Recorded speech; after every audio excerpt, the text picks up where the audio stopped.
മുംബൈയിൽ യേശുവിന്റെ ക്രൂശിത രൂപം തകർത്തു.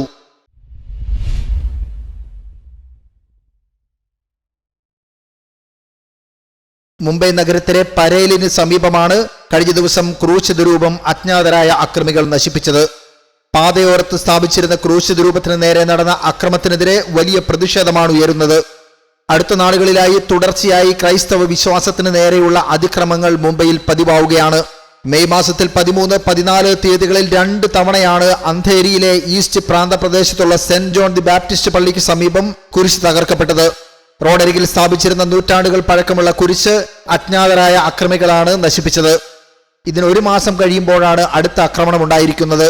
ഈ ആക്രമണം കാടത്തമാണ് എന്നും സംഭവം ഇടവകക്കാരുടെ വിശ്വാസ വികാരങ്ങളെ ആഴത്തിൽ വ്രണപ്പെടുത്തി എന്നുമാണ് പരേലിലെ ഹോളി ക്രോസ് ഇടവക വികാരി ഫാദർ ഫ്രാൻസിസ് നൊറോണ UCI ന്യൂസിനോട് പ്രതികരിച്ചത്. മുംബൈ നഗരത്തിലെ ക്രിസ്ത്യൻ കേന്ദ്രങ്ങൾക്കെതിരെ അടുത്തിടെ നടക്കുന്ന തുടർച്ചയായ ആക്രമണങ്ങളിൽ ബോംബെ അതിരൂപത ആശങ്ക അറിയിച്ചിരുന്നു.